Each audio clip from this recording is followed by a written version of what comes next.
Bonjour à tous, bienvenue à la première édition du webinaire La French Care intitulé État de santé. Pour ce premier épisode, nous avons choisi de réfléchir à la prévention digitale pour voir comment la France peut développer une politique de prévention par la data. Pour répondre à cette question, 4 invités sont avec moi autour de la table.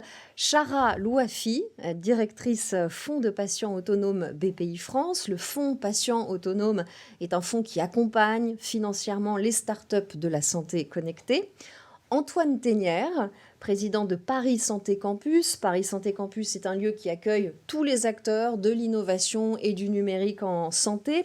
Sébastien Massard, directeur de la stratégie de Dassault Systèmes. Dassault Systèmes propose des univers virtuels pour améliorer les produits, la nature et la vie. Et puis Erwan Tison, directeur des études à l'Institut Sapiens. L'Institut Sapiens est un think tank indépendant qui étudie l'ère numérique actuelle. Bonjour à tous et merci d'être présents pour ce premier webinaire. Alors j'aimerais qu'on commence avec vous, Antoine Ténière, d'abord pour dire un mot sur cette communauté, la French Care. Depuis quand est-ce qu'elle existe ? Combien de membres elle regroupe ? Et puis quels sont ses objectifs, ses missions ? Bonjour Edwige, bonjour à tous et à toutes. Merci beaucoup de cette invitation. Alors, la French Care est née finalement de l'idée d'arriver à créer une communauté qui rassemble tous les acteurs de la santé qui n'existaient pas et qui permet justement à des startups, mais aussi à des soignants, à des institutions, à des organisations, à des grands groupes de se mettre ensemble pour partager évidemment un souhait et des ambitions autour de l'excellence pour la santé. La French Care a été créée finalement dans la réunion de l'initiative des communautés portées par BPI France, que je remercie beaucoup de nous accompagner au quotidien dans cette aventure, et puis des acteurs engagés de la santé, qui sont aujourd'hui au nombre de plus de 500, après seulement 1 an et demi d'existence, qui est vraiment preuve de la dynamique et de l'engagement de tous ces acteurs de la santé, et qui permet de créer vraiment des logiques d'animation et de communauté, avec la volonté de mieux comprendre les paramètres de la santé, de l'analyse, des échanges et évidemment du réseau. La possibilité également de porter des actions en commun, avec la volonté de créer des ponts et des projets entre des startups, des chercheurs, des grands groupes, des institutions, et puis de définir ensemble les grands objectifs de notre système de santé face aux enjeux qu'il rencontre aujourd'hui et que nous voyons tous. Donc c'est vraiment une communauté très active qu'on a plaisir au quotidien à animer aux côtés de BPI France et dans laquelle peuvent s'engager simplement par l'adhésion à des convictions fortes et à une charte tous les acteurs qui le souhaitent à travers justement cette communauté de French Care. Merci pour ce mot d'introduction sur la communauté, la French Care. Et on sent combien c'est important quand on a autant d'acteurs qui sont réunis ensemble de parler finalement un même langage. Et c'est important aussi pour vous qui nous suivez de savoir à travers des concepts qu'on va évoquer ici si on comprend bien et si on a tous les mêmes idées. Donc je voudrais encore vous, Antoine Ténière, que vous nous précisiez ces concepts de base sur la prévention d'abord. Il y a plusieurs niveaux, primaire, secondaire, tertiaire. Pour que ce soit clair pour tout le monde, on parle de quoi ? Alors, effectivement, il y a plusieurs niveaux. La prévention sont des sujets qui sont abordés dans beaucoup de pays dans le monde. L'OMS a mis en place également un certain nombre de cadres et de définitions. Pour donner peut-être quelques éléments de compréhension communs, on parle de 3 cadres de prévention. La prévention primaire concerne tous les déterminants de la santé et la prévention des maladies avant qu'elles n'arrivent. Donc, comment est-ce qu'on peut influer sur des comportements notamment, consommation, activité, alimentation, etc., pour éviter l'apparition de maladies. La prévention secondaire, c'est la détection précoce de maladies avant qu'elles ne soient vraiment parlantes ou qu'elles aient atteint des stades qui sont plus complexes à traiter. Donc, typiquement, le dépistage des cancers fait partie de ce cadre-là. Et puis la prévention tertiaire, c'est la suite du continuum de l'évolution d'une maladie, notamment tout ce qui concerne la prise en charge thérapeutique et les soins pour essayer de limiter les conséquences de l'évolution de certaines maladies ou de certains traitements et de prévenir des complications chez des patients qui ont des maladies déjà en place, typiquement dans l'insuffisance rénale, l'hypertension artérielle, l'infarctus du myocarde, etc. Donc c'est avec ces 3 cadres-là qu'on réfléchit autour de la prévention. L'État en France s'investit évidemment sur ces sujets et beaucoup de dispositifs sont déjà en place. Notamment, ils sont définis dans le cadre des plans nationaux de santé publique avec des priorités de prévention qui sont ensuite déployées par les ARS puisque la santé en France est régionalisée. Les agences de santé Voilà, régionales. les agences régionales de santé qui sont en charge d'appliquer justement ces objectifs prioritaires de prévention. Alors, quand on parle de prévention et de ces différents stades de prévention, on parle aussi de population cible. Là aussi, qu'est-ce que c'est ce concept de population cible? Alors, en fonction des cadres de prévention dont on parle, on peut effectivement identifier des sous-groupes de population qui sont plus à risque de développer une maladie, d'avoir des comportements qui peuvent être modifiés par des programmes de prévention. Et donc, l'intérêt pour essayer de cibler au mieux les populations en fonction des risques, c'est de travailler à l'identification et ensuite aux actions dans ces populations cibles. Et donc ça, c'est un des enjeux en fonction des préventions primaires, secondaires et tertiaires.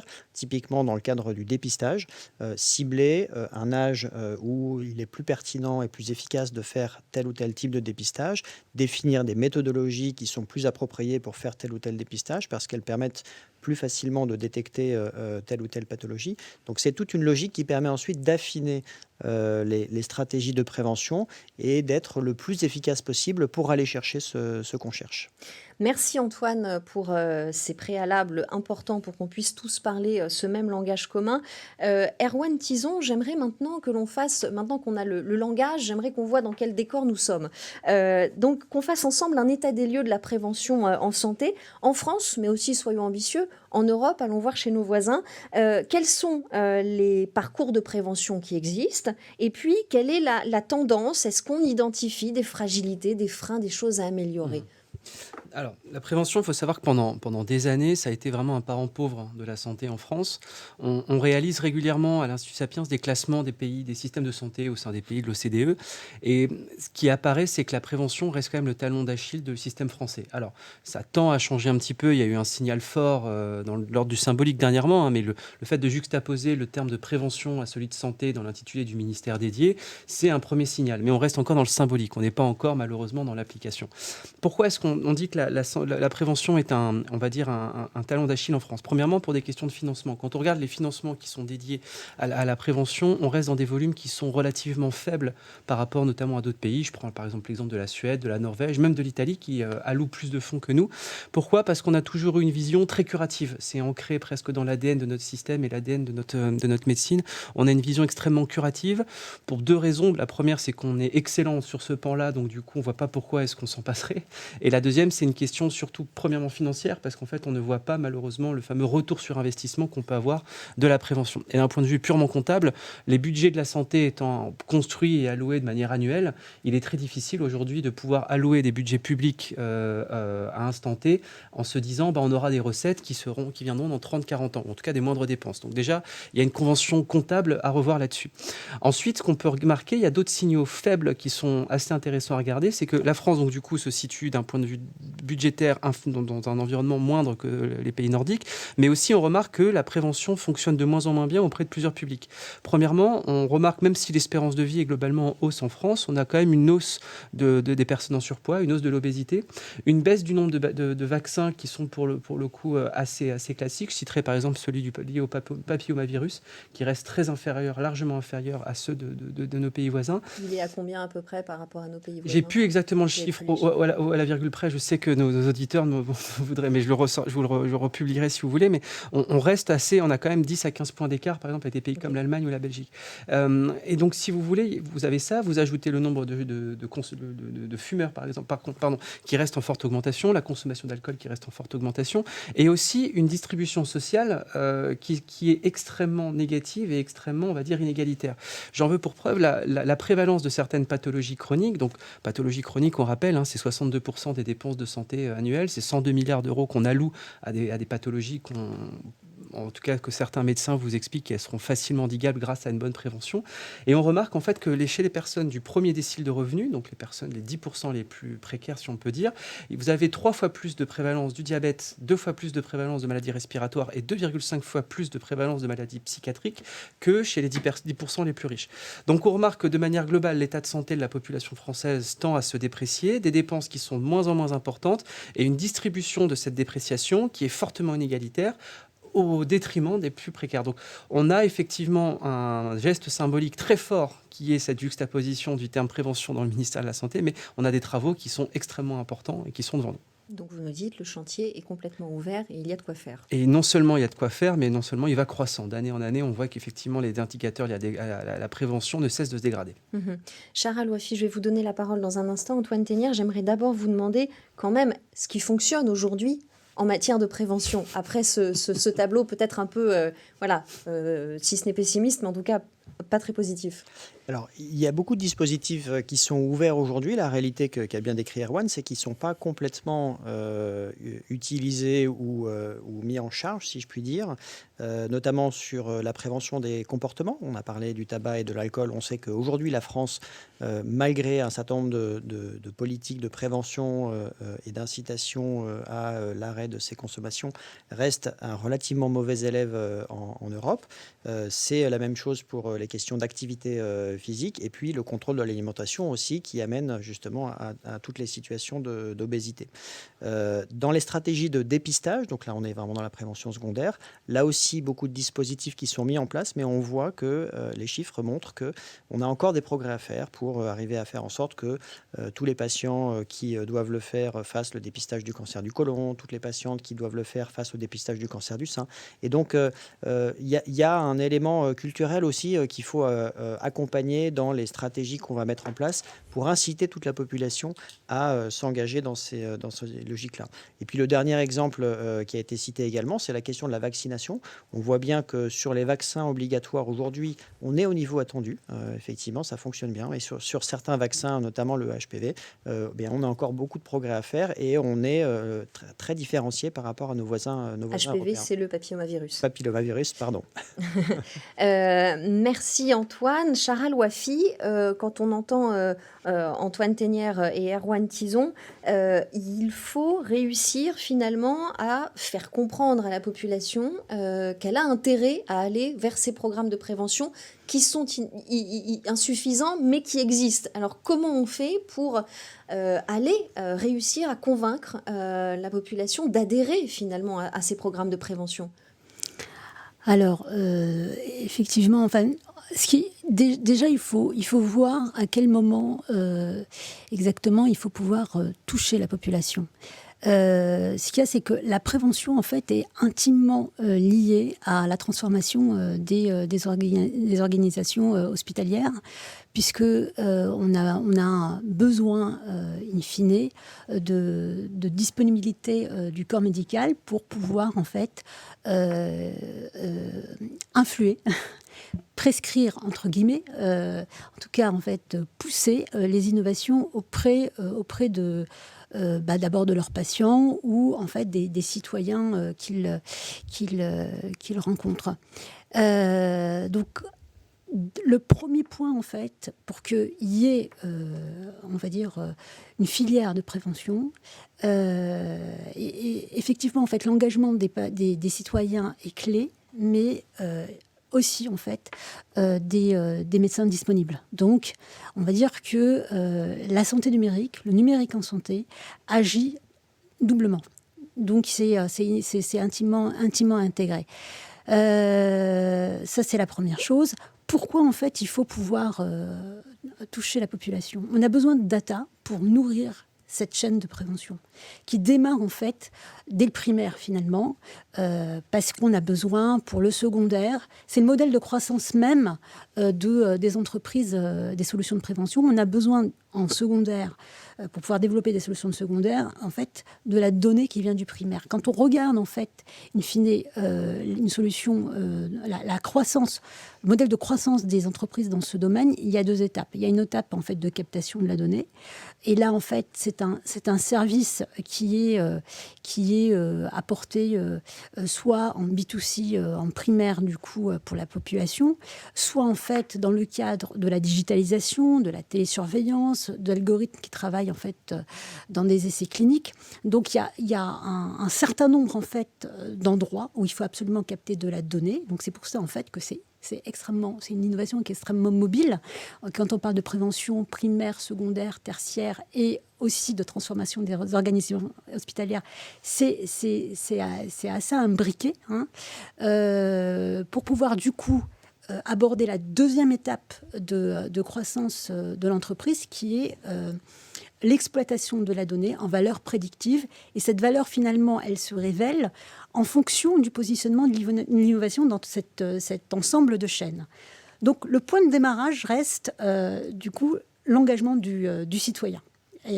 Du citoyen qui n'est pas encore malade, donc c'est en prévention primaire, pour, du coup, voilà, que l'ensemble de la chaîne puisse se développer. Alors, comment est-ce qu'on fait ? Donc, d'abord, c'est de l'éducation, c'est culturel, c'est une prise de conscience, c'est de la confiance. Et on n'embarque pas, en fait, de la même manière en fonction du coup, si on est en tertiaire ou on est en démarrage, c'est-à-dire en primaire, la population de la même manière. En fait, quand on est en primaire, on est très éloigné, en fait, de l'incitation par le médecin. La personne n'est pas encore malade. Les médecins, en fait, c'est vrai, ont été formés pour soigner des personnes, des patients. Ils ne sont pas formés à la prévention, en fait, c'est ce que vous dites. Alors, je ne me permettrai pas de dire ça. Je résume un peu trop vite. Okay. Je ne me permettrai pas de dire ça. Je dirais en fait que c'est un changement, c'est une mutation. Parce qu'en fait, c'est une population en fait, qui est asymptomatique. Et donc, du coup, il faut pouvoir créer ces parcours de prévention, c'est des actes, etc. Donc, effectivement, aujourd'hui, on va chez le médecin. Quand on est malade, on n'y va pas avant pour anticiper ces potentielles maladies. Je vais me permettre de prendre une question parce que c'est exactement dans l'idée qu'on est en train de développer. Donc, des questions qui sont posées par les personnes, les participants à ce webinaire. Finalement, comment et par quels mots et moyens on fait prendre conscience aux personnes qu'elles sont en train de tomber malades, qu'elles risquent de tomber malades ? C'est ce que vous dites, on est vraiment dans le primaire. Comment est-ce que... Alors, il y a les programmes, faites du sport, mangez 5 fruits et légumes, mais comment est-ce qu'on leur fait comprendre ?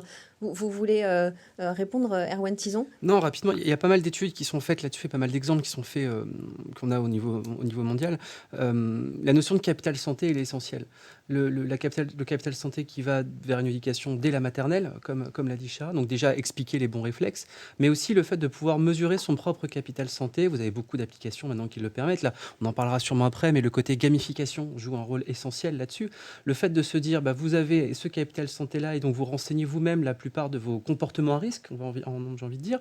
Et donc, du coup, l'application prédictive, à partir de vos propres données, si tant est qu'elle peut y avoir accès et que vous pouvez les utiliser, ça aussi, je pense qu'on en parlera plus tard, vous permettra de pouvoir compenser justement ces différents comportements. Donc, par exemple, pour faire très simple, vous avez aujourd'hui certaines entités aux États-Unis, dans certains États, notamment en Californie, qui testent le fait de dire, vous avez mangé, je caricature, mais vous avez mangé 2 fois au fast-food cette semaine. Si jamais vous faites 100 km de vélo dans le week-end, tout est pardonné. Je caricature, mais c'est un peu l'idée. En fait, c'est l'idée d'avoir une balance risque individuelle qui permette à chacun de suivre la propre évolution de son capital santé. Et on voit en fait que ça marche beaucoup, ce genre d'incitation-là marche beaucoup plus sur les patients que la simple injonction télévisuelle quotidienne de dire manger 5 fruits et légumes et manger, bouger. Donc c'est une forme de formation, de prévention primaire qui est vraiment là pour le coup très individuelle, comportementale mais très individuelle et qui fonctionne vraiment par l'incitation directe via la gamification et via du coup les données. Alors effectivement, on a beaucoup parlé prévention jusqu'ici et Chara, vous nous l'avez dit, l'objet de ce webinaire, c'est la prévention numérique. Et c'est là que je vais me tourner vers vous, Sébastien Massard, parce que Chara nous l'a très bien dit, pour qu'il y ait prévention numérique, il faut qu'il y ait de la data, il faut qu'il y ait de la collecte, de la captation et de l'exploitation. Donc c'est ce que vous faites. Comment est-ce qu'on développe des programmes de prévention en santé ? D'où est-ce que viennent les données ? Vous nous l'avez un petit peu dit, mais j'aimerais que vous nous le rappeliez. Et puis surtout, comment elles sont traitées ? Parce que les données en France, elles sont protégées. Merci pour cette question et ça permet d'enchaîner en effet sur cette idée de capital santé. Moi j'ai une conviction, c'est que chacun devrait avoir son jumeau virtuel, patient ou personne, qui permet de mesurer ces impacts-là. Et si je mange au fast-food plusieurs fois par semaine, etc., sans faire de sport, à un moment je devrais le sentir ou le rendre visible.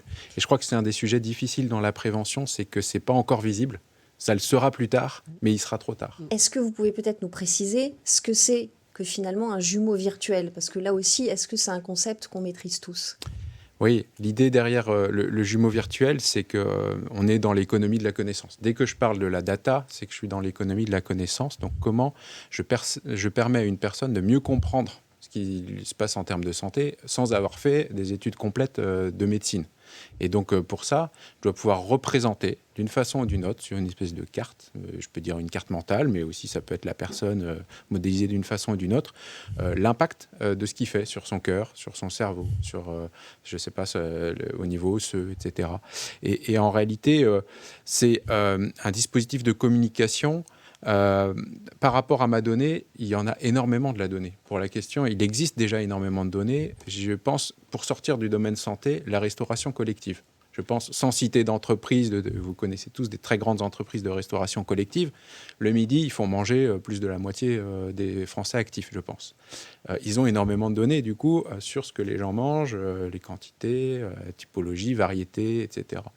C'est absolument pas utilisé actuellement pour aider les gens à faire une évaluation, peut-être une fois par an, de dire, tiens, c'est étrange, vous mangez beaucoup trop de je ne sais pas quoi, ou vous devriez prendre des fruits plus souvent, etc.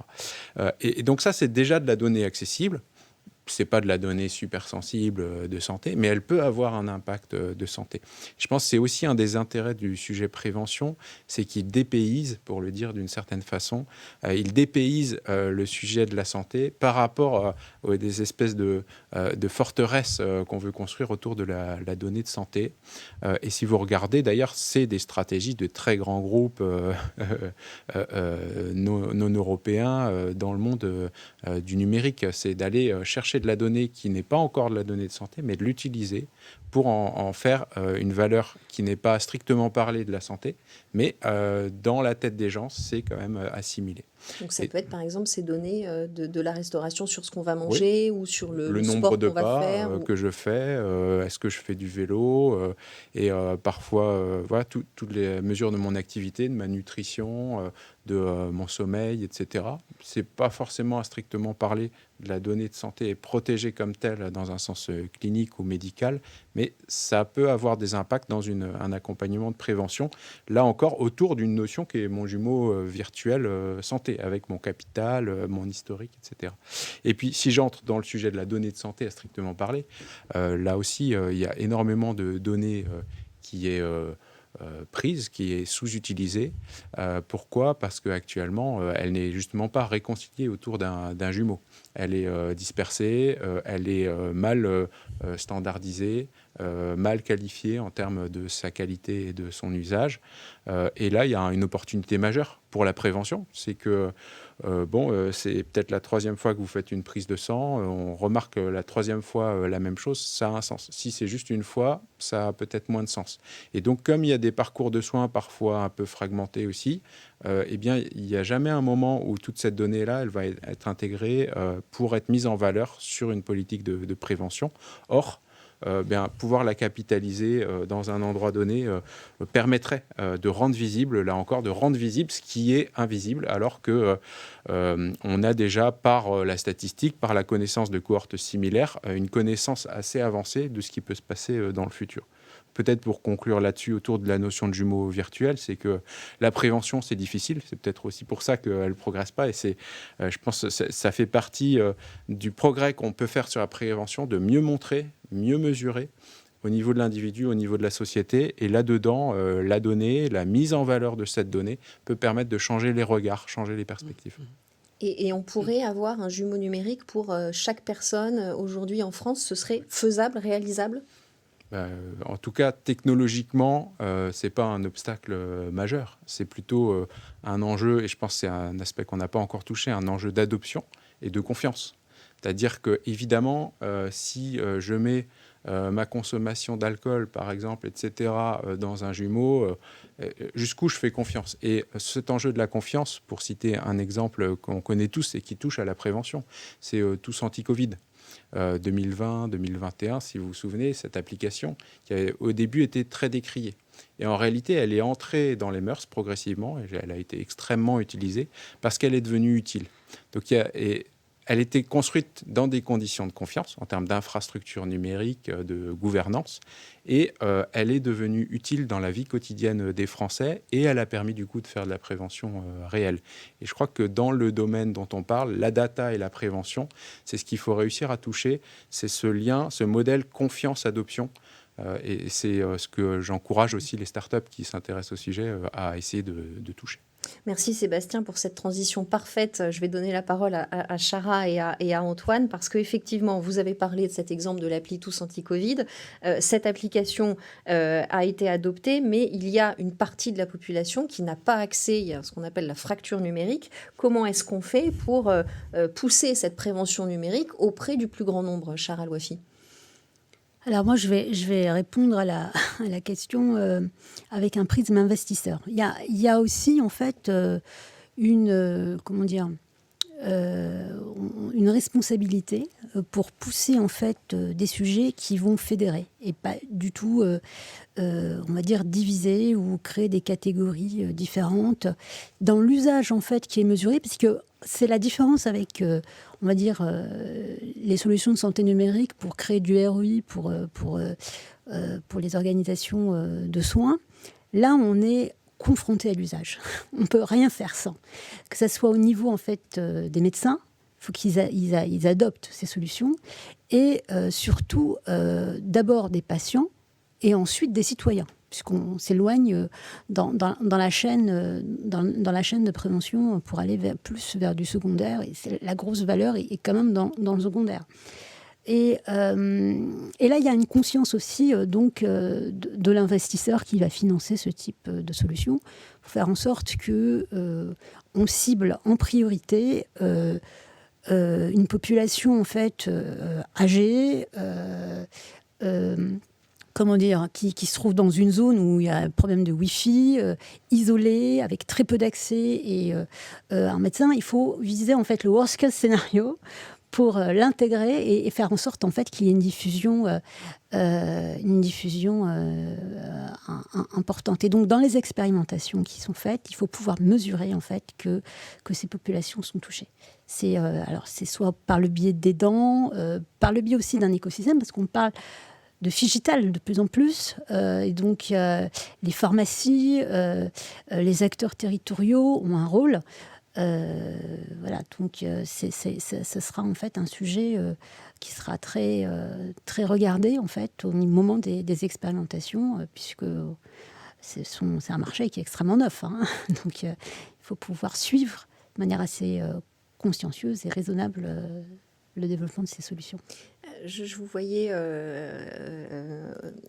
opiner, Erwan Tison, sur le figital. Ce serait la solution pour porter au plus grand nombre cette prévention en numérique, cette prévention numérique? Oui, l'outil numérique, c'est pas la panacée, c'est pas une solution miracle. Peut-être préciser ce que c'est que le digital finalement, parce que physique et digital, c'est le mix des deux en fait. C'est ça, tout à fait. Mais juste rapidement, moi je suis tout à fait d'accord avec ce que vient de dire Chara, mais il y a un point qui est dans l'angle mort de nos politiques aussi, c'est de se dire, si on veut effectivement avoir une meilleure prévention, ça passe par la prévention primaire, secondaire, tertiaire, ça passe par l'utilisation des données, mais ça passe aussi par une nouvelle organisation. Le médecin traitant aujourd'hui ne peut pas tout. Or, dans un environnement où vous avez une explosion du désert médical, une démographie médicale qui est plus que déclinante, et donc du coup un temps médical qui est fortement restreint, on ne peut pas avoir des consultations de prévention de 45-50 minutes par médecin.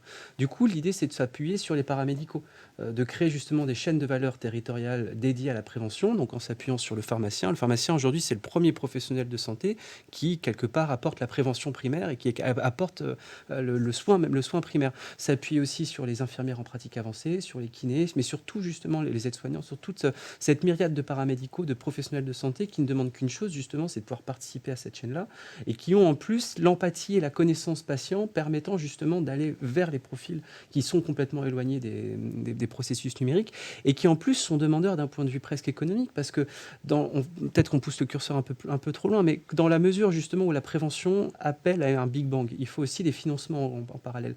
Et une des pistes qui est le plus souvent évoquée, c'est celle de la forfaitisation, le fait d'avoir des forfaits liés à la prévention avec à chaque fois dédié une cotation et le fait de pouvoir coter l'acte selon sa nature et selon son ambition. Ça peut être une formidable façon de responsabiliser, de revaloriser la plupart de ces professions-là en les envoyant vraiment dans les déserts médicaux à la rencontre des différents patients avec effectivement la finesse d'approche qui sera différente selon que vous alliez voir un senior à Dunkerque ou un jeune à Menton. Et dans ces cas-là, là, on a vraiment une richesse qui, pour le coup, est purement physique et purement humaine. Mais vous augmentez cette richesse humaine d'outils numériques et de data qui seraient pleinement ouvertes et qui pourraient justement permettre de prévoir un petit peu la prévalence, on va dire, des différentes pathologies d'un point de vue local. Vous ajoutez à ça le jumeau numérique et le capital santé, et là, on obtient quelque chose d'assez intéressant. Et est-ce que la France, Antoine Thénière, est-ce que les autorités publiques sanitaires françaises sont prêtes à ce... Vous parliez de changement de paradigme tout à l'heure, finalement, parce que ce serait peut-être pas une révolution, mais en tout cas, il faudrait vraiment enclencher ce changement. Est-ce que la France est prête à ça ? Alors, je pense qu'elle est prête et je pense qu'il y a un certain nombre de signes qui le montrent. D'abord, il y a des vraies ambitions qui sont portées par le président qui, à plusieurs reprises, a mis en avant ces éléments dans ses prises de parole sur les sujets de santé. Il y a un certain nombre de mesures et d'incitations qui ont été mises en place également au-delà du nom du ministère. Je pense par exemple, même si c'est un début, aux consultations de prévention, qui sont des dispositifs qui ont été lancés. Et puis, pour aller plus loin, il y a, à mon avis, 3 grandes catégories de mesures qu'on peut penser dans le court, moyen et long terme. Le premier, on le disait tout à l'heure, c'est d'investir mieux les dispositifs qui sont aujourd'hui en place. Et donc, ça permet d'imaginer qu'on va engager beaucoup plus l'ensemble de la population ou des populations à risque à utiliser ces méthodes de prévention. Ça nécessite également, Erwan le disait tout à l'heure, d'imaginer des nouvelles compétences et éventuellement des nouveaux métiers autour de la prévention qui n'existent pas encore aujourd'hui et qui seront une des clés pour démocratiser et ouvrir l'accès à ces dispositifs. Le deuxième élément, c'est la richesse des apprentissages que vont amener les données de santé, à la fois dans la capacité à mieux comprendre un certain nombre de paramètres, mieux comprendre la finalité à long terme d'un certain nombre de programmes de prévention ou de dépistage, mais également dans la possibilité de sortir la notion de prévention des logiques de soins dans lesquelles elle est beaucoup ramenée aujourd'hui. Et donc, ça permettra, par exemple, avec des objets connectés ou des outils à domicile, d'investir chacun vraiment et d'être acteur de ces sujets de prévention parce qu'on a compris à quoi servent les données, qu'est-ce qu'elles vont mesurer et qu'est-ce qu'elles permettent de prévenir. Et puis, le troisième élément, c'est de penser, ce qu'on disait tout à l'heure, cette culture de la prévention, en créant des éléments d'incitation qui peuvent être des récompenses individuelles ou globales. On parlait de communauté ou d'indicateurs qu'on peut partager, évidemment, avec le choix de chacun, qui peuvent être là aussi enrichis par de la donnée et qui permet d'avancer sur des questions d'éducation, par exemple. On peut imaginer former beaucoup plus les enfants dès l'école sur ces questions-là, d'imaginer également de documenter la prévention comme un outil de régulation des dépenses de santé. Et ça, je pense que c'est un concept extraordinairement important qui permettra à tous de comprendre que finalement, plutôt que de financer avec difficulté des stratégies qui sont certes très performantes autour du soin, on peut réinvestir en amont et puis finalement économiser les logiques d'investissement sur les champs thérapeutiques. Et puis de trouver les moments, les endroits où on va pouvoir toucher chacun. Et en ce sens, Sébastien en parlait tout à l'heure, la question de la santé au travail, par exemple, est un élément qui est absolument essentiel. À l'école, évidemment, pour les plus jeunes. Donc, arriver à cibler les moments où la population est attentive et peut s'engager dans ces logiques de prévention. Donc, voilà un certain nombre de mesures et de perspectives. Là aussi, la donnée et le numérique vont être des leviers très importants pour ouvrir des nouveaux champs et nous permettre normalement d'aller plus loin. En tout cas, nous sommes engagés en ce sens. France. Merci beaucoup. Sébastien Massart, peut-être sur le design de ces outils qui sont apportés. Vous parliez d'objets connectés. J'imagine que chez Dassault Systèmes, c'est quelque chose sur lequel vous travaillez aussi et sur lequel vous êtes sensible. Oui. Et le mot design est important. Je pense que c'est un élément clé, c'est que les politiques publiques, et notamment la prévention, ça se design d'une certaine façon. Pourquoi ? Parce qu'il y a des obstacles, et on les a mentionnés, il y a des barrières. Et le rôle du designer, ou une approche de design, c'est de lever ces barrières et d'avoir du coup une réorganisation systémique, en fait. D'avoir comment, étant donné que c'est holistique, en réalité, le sujet dont on parle, puisque ça prend en compte des aspects culturels, sociaux, géographiques, etc. Donc cette complexité-là, on pourrait dire, elle nous dépasse. Et en réalité, le métier ou une approche de design, c'est de simplifier les problèmes. Et on a prononcé le mot figital tout à l'heure. Je pense que c'est une bonne façon aussi de simplifier les problèmes, de faire des choix. Moi, je pensais tout à l'heure à La Poste en écoutant la présence physique dans les territoires. C'est probablement une opportunité majeure pour La Poste. Je ne sais pas, je crois qu'ils sont déjà sur ce sujet-là un peu, mais on peut imaginer des choses extrêmement positives et transformantes même pour les territoires autour de ces projets. Et donc, là-dedans, la démarche de design, elle va être clé puisqu'il faut impacter des comportements, une culture. Et donc, la data, là-dedans, quel rôle elle peut avoir pour nourrir et objectiver une démarche de design ? Eh bien, je pense qu'elle est systémique également. C'est-à-dire la data, elle me permet d'avoir des points de vue multiples sur une même personne, sur une même communauté, de mettre en perspective le comportement d'une personne par rapport au comportement d'une cohorte, par rapport à des scénarios futurs, anticipables. Il ne s'agit pas de prévoir, mais il s'agit de prévenir, puisque le mot prévention, il porte bien ça. Et dans ce sens-là, ça peut équiper nos décideurs politiques, mais aussi les individus pour mieux comprendre. Voilà. Donc, pour dire, le design et la data, en fait, ont un lien fort du fait de la dimension systémique du sujet. Alors du coup, nous allons prendre une des questions des participants au webinaire qui va rebondir sur ce que vous venez de dire, Sébastien Massart. Au-delà du budget et des moyens alloués à la prévention, est-ce que, se demande ce participant, est-ce que nous ne prenons pas le sujet à l'envers en voulant passer par la data ? Et ce participant demande si ce n'est pas au gouvernement français de mettre en place des règles et des principes forts pour faire en sorte que la population soit en meilleure santé. Est-ce que l'un d'entre vous veut répondre à cet internaute ? Alors, je crois que ce qui est intéressant, enfin, on parlait tout à l'heure d'objectifs prioritaires de prévention ou de santé publique. Les pouvoirs publics, le ministère de la Santé peut, avec l'observation épidémiologique qu'elle fait de la population, définir ces objectifs-là. Mais la logique, c'est que chacun soit acteur et engagé dans ces stratégies de prévention. Donc, et c'est tout l'enjeu d'arriver à trouver la bonne façon de communiquer, d'informer et d'inciter chacun à se saisir de ces sujets. Je pense que le système où il y aurait un ordre descendant, à mon avis, n'est pas forcément... Et en mettant par exemple une taxe, certains internautes précisent sur la Norvège qui a mis en place une TVA sur les produits sucrés. On pense aussi du coup à la politique en matière de lutte contre le tabagisme qui consiste à augmenter le prix des cigarettes. Est-ce que ça c'est efficace ? Est-ce qu'on a des données là-dessus ou finalement pas tant que ça ? Alors sur le tabac, oui, on a des données.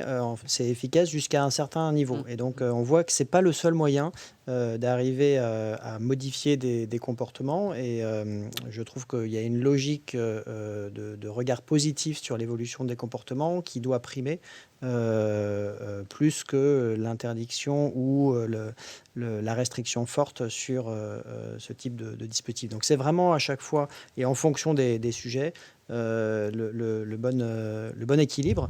On a aussi quelques exemples là aussi en Europe de pays qui ont mis en place des incitatifs autour du sport par exemple, où avec des applications qui suivent vos activités, vous pouvez gagner un certain nombre de récompenses qui vous permettent de vous engager dans encore plus de sport, etc. Donc il y a pas mal d'exemples qui fonctionnent, qui sont des vrais succès, où on peut réfléchir. Là aussi, en fait, ils sont très souvent alimentés par de la donnée qui permet ensuite de mieux comprendre un certain nombre de phénomènes, de comportements et la façon de les faire évoluer vers plus de stratégies de prévention et donc plus de santé pour chacun. Une autre question qui peut-être va vous concerner, Erwan, puisqu'elle revient sur ce décor que vous nous avez fait des différents systèmes de santé en France, de prévention en santé en France et en Europe. Si les pays voisins ont déjà intégré des politiques de prévention, peut-être pouvons-nous regarder comment la prévention a permis de diminuer le nombre de malades, les dépenses curatives et l'impact positif que cela a eu sur la santé de la population. C'est ce que se demande ce participant. Oui, tout à fait. Bon, après, la comparaison a des limites aussi. Hein. Les pays, comme on dit souvent, la typologie des pays buveurs de bière n'est pas la même que celle des buveurs de vin. Alors, il se trouve que la France est un pays buveur de bière et de vin en même temps. J'entends par là que les incitations chez les pays nordiques ne sont pas les mêmes que les incitations dans les pays méditerranéens. Mais ce qui est intéressant de voir, c'est peut-être d'utiliser certains, effectivement, principes. Le principe du capital santé, par exemple, en Finlande et en Suède, fonctionne très bien. Le principe du sport, effectivement, en entreprise, du sport sur des temps méridians, tout au long de la formation fonctionne très bien aussi dans des pays comme la Suède ou aux Pays-Bas. Après, juste pour faire le lien entre les deux questions, qu'est-ce que peut faire l'État ? L'État ne peut pas tout faire. Les taxes, effectivement, ça peut marcher dans une certaine mesure, mais sur le tabac, on voit bien qu'en fait, ça ne réduit pas la consommation pour les régions frontalières. Au contraire, ça a même plutôt tendance à la faire augmenter. Il y a peut-être une chose que pourrait faire l'État dans sa vision, justement, descendante, c'est libéraliser beaucoup plus la gestion des données. On a un exemple d'un pays qui l'a fait un peu sous la contrainte, pas très loin de chez nous, si on traverse la Manche, qui est l'Angleterre. Vous avez le NHS, qui est le système de santé anglais, qui est en train de s'effondrer depuis 2-3 ans. Il faut savoir que le NHS, donc, du coup, c'est un système centralisé, fortement socialisé, et qui, du coup, ressemble un petit peu à un système de grande sécu, mais malheureusement, il est sous-dimensionné d'un point de vue financier. Et donc, du coup, aujourd'hui, vous avez non seulement une crise du financement qui entraîne à la fois des grèves des infirmières, une augmentation de la mortalité infantile évitable, etc. Et qu'est-ce qu'a fait le gouvernement pour éviter ça ? Le gouvernement, pour tenter d'inverser la tendance, le gouvernement s'est mis à vendre les données des patients. Donc les vendre aussi bien à des laboratoires publics, parapublics ou privés, ou à des laboratoires pharmaceutiques. Il y a eu un principe de consentement donné à la population, c'est-à-dire que la population avait jusque fin 2021 pour se rétracter ou pour interdire l'utilisation de ses propres données. Mais on voit qu'en fait, la vente de plus d'une centaine de jeux de données sur des données vraiment très différentes, mais vraiment dans une vision très holistique de la population, ça a permis d'une part d'augmenter quelque part les recettes pour le système et d'autre part d'avoir une fois que ça a été mouliné par des assurances privées, par des laboratoires pharmaceutiques, alors ça fait très peur de dire ça en France, parce qu'on a érigé la privacy au-dessus de tout. On l'a même constitutionnalisé à travers le principe de précaution. Mais on voit qu'en fait, d'un point de vue prévention, on commence à avoir une finesse d'approche et d'analyse qui est beaucoup plus intéressante que ce que pouvons avoir nous en France. Et ça peut être intéressant de voir d'ici 4-5 ans l'état de santé de la population, mais moi je vous mets aujourd'hui un galion que on va se retrouver en fait avec un état de santé qui va s'améliorer en tout cas sur le côté pathologie chronique et sur le côté pathologie liée au mauvais comportement. Tout simplement parce qu'en fait, sous contrainte, le gouvernement est obligé de céder les données de santé des patients. Et je rappelle que la France a le plus grand gisement au monde de données de santé. Aucun autre pays n'a autant de données centralisées à travers le SNIARM. Et donc, du coup, il serait peut-être temps de pouvoir en faire quelque chose et d'utiliser ce grand gisement-là. Mais ça dépend que de l'État. Alors ça, vous parliez effectivement, c'est un vaste et un problème central et on en reviendra probablement dessus dans un prochain épisode de ce webinaire sur la politique de privacy en santé et sur l'utilisation des données. Est-ce que justement, Sébastien Massard, l'utilisation des jumeaux numériques ne serait pas un moyen de, non pas contourner la sphère réglementaire, mais en tout cas de pouvoir agir tout en restant dans le cadre de la loi aujourd'hui en France ? Alors, il y a énormément de questions parce que l'usage de jumeaux virtuels en santé est un sujet nouveau. Il y a des encadrements qui s'appliquent aux logiciels en santé. Et on se pose aussi de plus en plus de questions sur les modèles d'intelligence artificielle entraînés, etc. Et évidemment, c'est des choses qu'il faut regarder de très très près en termes de gouvernance, en termes de recommandations, ne serait-ce que des recommandations de prévention. Il faut savoir comment elles ont été générées. Un des enjeux que je trouve très intéressant, c'est la garantie humaine. C'est la notion de garantie humaine par rapport à ça. C'est comment dans la boucle, il y a toujours un contrôle et quelque part quelqu'un qui est responsable de ce que le système fonctionne correctement dans un système qualité qui est sain. Et donc, sur la régulation de tout ça, il y a énormément de questions. Donc, le jumeau en lui-même, il ne va pas permettre de régler les problèmes du public. Là où il peut intervenir, je pense, c'est qu'il rend visible, comme j'ai déjà dit, et du coup, il permet de démontrer notamment les bénéfices médico-économiques, là où il reste sinon caché. Et c'est une discussion qu'on a eue plusieurs fois, notamment avec l'assurance maladie, c'est que à la fin, on nous dit, en fait, des dispositifs de prévention numérique, à ce stade, je ne sais pas s'ils en ont remboursé déjà un seul. Et en fait, un jour, ils vont en rembourser parce qu'on réussira à démontrer dans la durée le bénéfice médico-économique. Et là, c'est l'analogie qu'on peut faire avec les essais cliniques d'une certaine façon, où maintenant, dans les essais cliniques, on introduit ce qu'on appelle des bras synthétiques de contrôle. Alors, c'est un peu technique, mais disons, on va administrer le médicament en cours de test, on va l'administrer à des patients virtuels. Ce qui permet, par des biais statistiques ou des méthodes statistiques, de démontrer l'efficacité globale du médicament. Et là, c'est un peu le même type de technique qu'on pourrait appliquer par rapport à des dispositifs de prévention. Et là, je pense notamment à la prix Nobel française, Esther Duflo. C'est ce type de technique-là qu'on peut appliquer dans les univers de prévention pour, en fait, démontrer, parce que si c'est un investissement pour l'avenir, que je le fais maintenant et il n'y a pas d'opposabilité, c'est-à-dire comme on n'a pas le contre-scénario, en fait, on ne va jamais démontrer que c'est réellement efficace. Donc, par rapport à ça, une démarche par le jumeau virtuel de simulation, modélisation de l'impact de ces politiques, à mon avis, permettrait de débloquer pas mal de choses. Mais pour ça, il faudrait sortir de la logique comptable dont vous parliez tout à l'heure, Erwan Tison. Antoine Teignard, vous voulez réagir? Oui, peut-être deux éléments. Je pense qu'on a un enjeu très très fort à s'engager encore plus massivement dans ces logiques, notamment pour des enjeux économiques. Quand on regarde aujourd'hui l'évolution de la démographie, une population qui vieillit, des soins qui coûtent de plus en plus cher, on va être obligé de plus en plus de penser ces logiques de prévention, notamment pour des questions justement de régulation des dépenses de santé, parce que derrière, le déséquilibre sera compliqué à gérer. Ça, c'est le premier élément. On a dit que la donnée était un élément essentiel pour aller dans cette direction, et on a évoqué plusieurs fois la question de la confiance, de la garantie humaine, qui sont des éléments absolument essentiels pour qu'il y ait une adhésion de la population. Et pour ça, il faut qu'on soit capable d'informer et d'expliquer de façon très claire ce qu'est une donnée de santé, comment est-ce qu'on l'utilise, à quoi elle va servir, quels bénéfices elle va amener. Et quand on le fait, on a eu l'occasion, nous, de participer à et d'organiser différentes conférences de consensus citoyenne, on a un retour qui est très positif de la population. Et sans être obligé justement de se retrouver dans des extrémités comme celles qui ont été décrites pour l'Angleterre, le gouvernement français aujourd'hui a une stratégie de transparence et d'ouverture des données. Ce qui est très important parce que ça permet de partager des données anonymisées. Ça a été le cas par exemple pendant la crise Covid.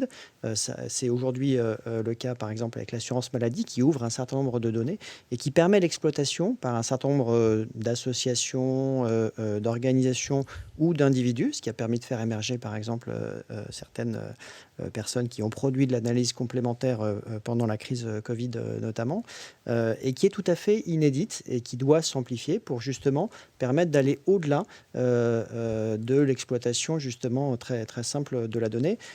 Et comme c'est nouveau, beaucoup de gens ont cru que finalement ces personnes-là émergeaient parce que le gouvernement ou l'État ne faisait pas son travail, alors simplement que en fait, ces personnes-là émergeaient parce que pour la première fois et de façon aussi massive, l'État et le gouvernement avaient une stratégie d'ouverture et de transparence des données. Donc c'est quelque chose qui est extrêmement important. Merci à tous pour votre participation à ce premier webinaire de la communauté La French Care sur la prévention digitale et donc sur les pistes à exploiter pour mener une politique de prévention par la data. Merci à tous. Merci. Merci beaucoup.